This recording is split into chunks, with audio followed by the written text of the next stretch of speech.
This may sound preposterous to a lot of people, but these pipe organs in these cities and these small towns, it seems like every town has one as well. I've even got reports from little villages in Mexico that don't have very much there. They've got dirt roads and all sorts of stuff, but there'll be a church in the town which has a huge pipe organ. They don't really know where it came from, but it's there.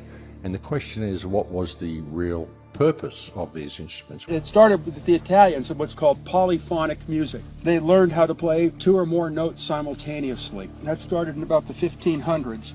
An Italian priest named Antonio Vivaldi was the one that really pushed all before, but all of the Italian musicians, particularly Frescobaldi and Gabrielli, are two of them that developed the initial polyphonic music. All comes from Pythagoras. The only pieces of it remain. It's called major and minor. Well, those are all part of what are called church modes. You feel this stuff moving through your body like you're invisible.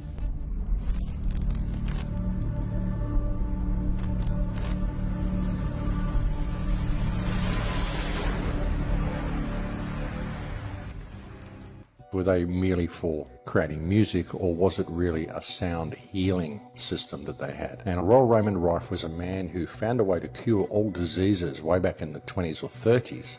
I think it was in the 1930s or the 1940s they actually had a banquet to celebrate the end of all disease due to the research and techniques that had been uncovered by Royal Raymond Rife, and he was curing incurable diseases, and he did it through sound frequency.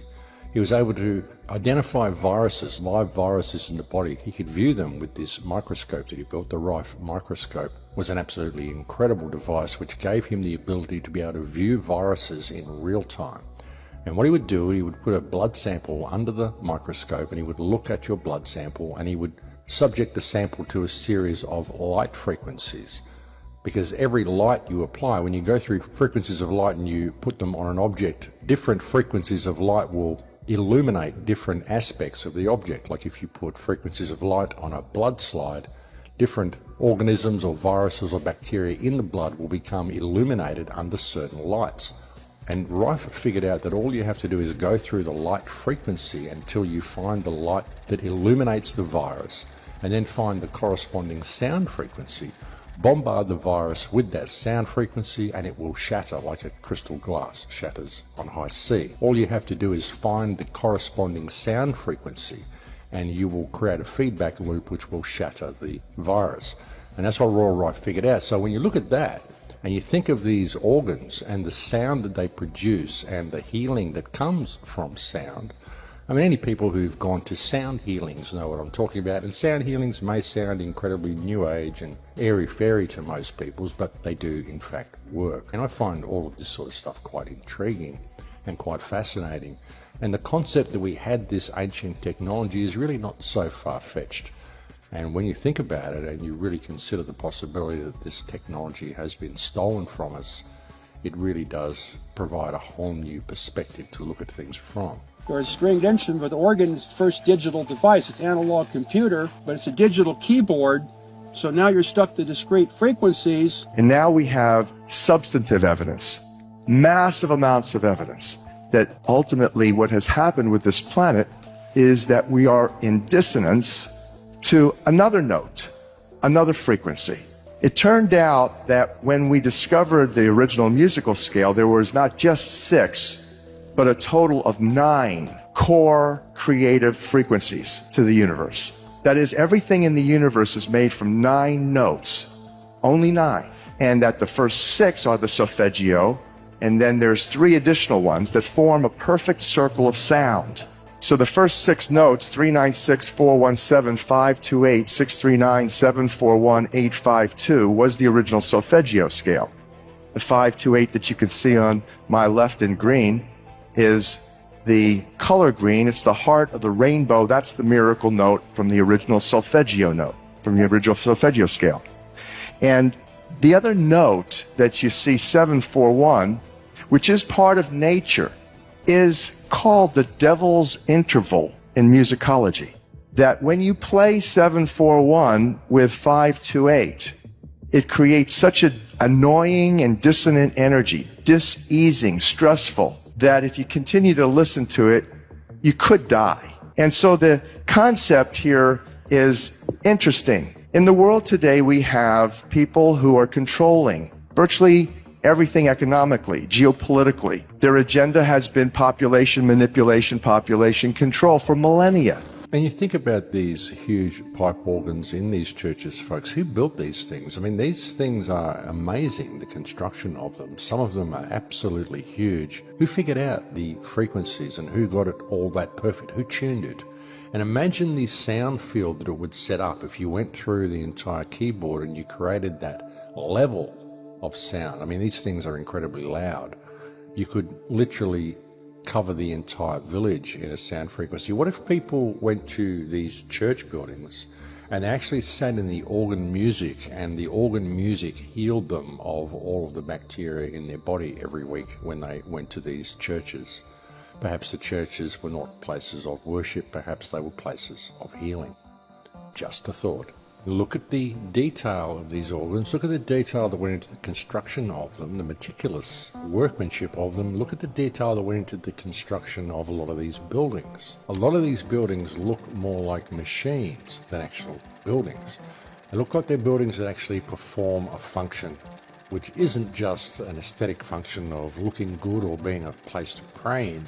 They very much look like they are able to accumulate and harness and use energy in a way that we are unaware of.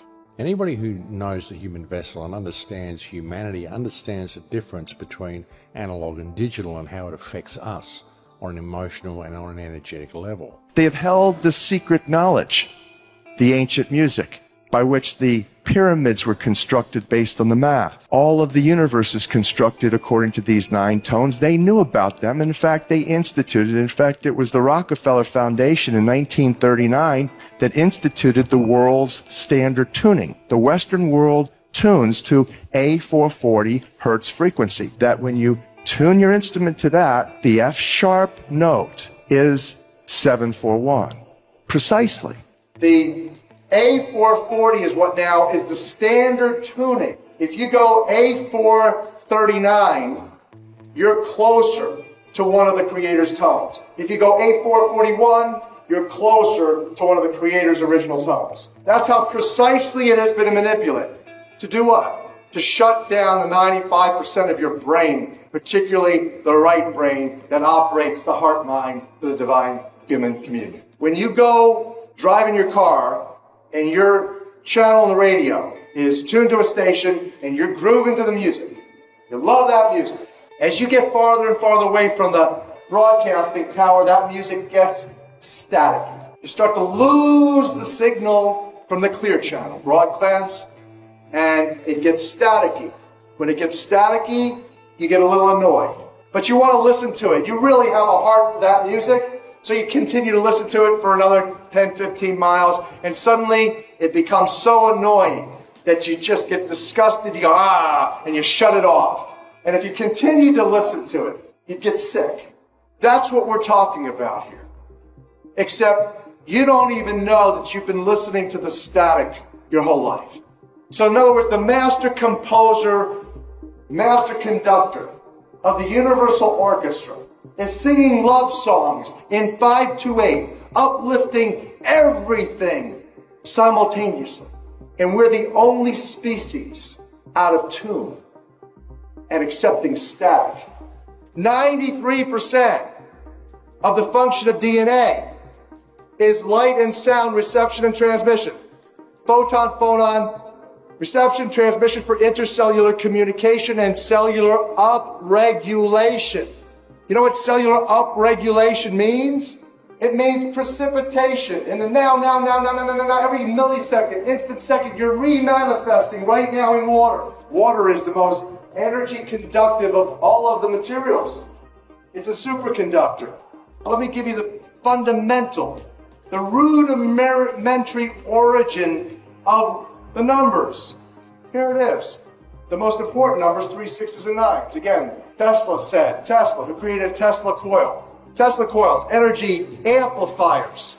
Your DNA is an energy amplifier, a coil, operating by the 3, 6s, and 9s primarily. For those of you who don't know what I'm talking about, you've probably looked at engines or motors magnets that have been wound with copper wire. When you do that, when you wind the copper, coil the copper around the magnet, it enhances the energy dramatically. That's what your DNA is. It's an antenna to the Creator. Every single cell of your body has this energy capability. It has this divine intelligence. What does that mean? That means the first entities that you should be communing with in order to uplift yourself, sustain yourself, heal yourself, is the billions of cells in your body that have its own unique genetic intelligence, its own sacred spiral to the Creator. And so this is the structure of the way that the universe operates, which does fabulous for us, our understanding of some of the most wonderful pieces of information to allow us to live a faithful life, a life according to the law, according to the matrix. Here is the simple way to analyze this.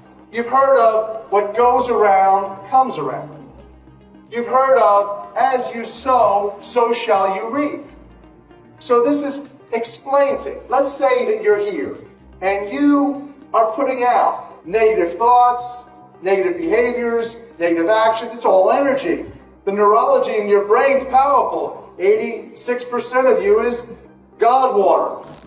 I mean, it does. I mean, we're very much analog in everything we do, and even that is not the probably correct way to say it, but the whole digital realm that we're being led into now, it's completely the opposite of any of this ancient type of technology we're using. Even the explosive type of electricity that we create through burning coal and all the things that we do to create electricity, if there was a way to simply do it through harmonizing with the ether around us, it would seem to be far more beneficial. I mean, just think about it, folks. You know, we're made of energy. The static electricity that is around everywhere is part of us. It's part of everything. If you're a kid, you probably had a crystal set when you were a kid, a crystal radio set. I had one when I was a child.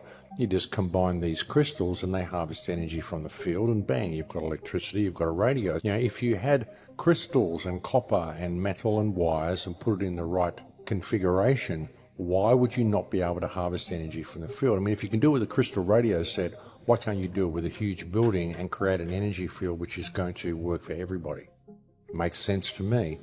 It's just that a lot of people aren't prepared to think that way. You know, they see their crystal radio sets they had as a kid as something novel, but apply it on a bigger scale.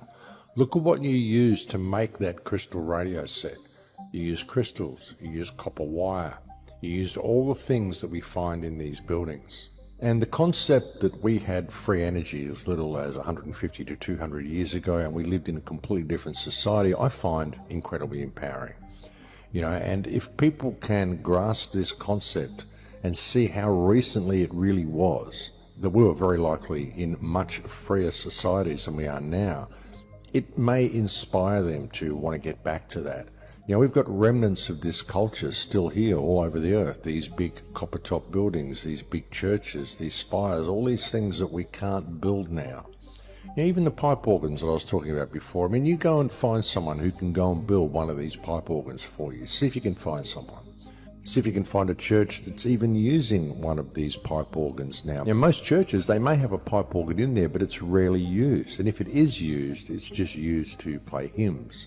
You think they would really go to all the trouble of constructing an organ of this size and shape and magnitude? I don't know, I find all of this type of information really empowering. Perhaps it will inspire people to actually shake the sleep from their eyes, because that's really what it's like. It's like people are walking around in a daze. All of this technology exists all around them. All of this old world, a lot of the old world still exists all around them, but they're simply not seeing it, because they can't see outside of the social construct that they have in their minds. They can't see beyond the history that they've been told, the history they've been taught, the world that they've been indoctrinated into believing is real. You know, a lot of people, when they look at society, they just view it economically. They don't view it from a human perspective. But our society should be there to support life. That should be first and foremost the absolute mandate of anything that we construct to have people living in. Any cities should be designed to support life. We don't need cities that are designed the way they are, that are designed to run economically and that are based on profit. medical systems that are based on profit, energy systems that are based on profit. Everything is based on profit.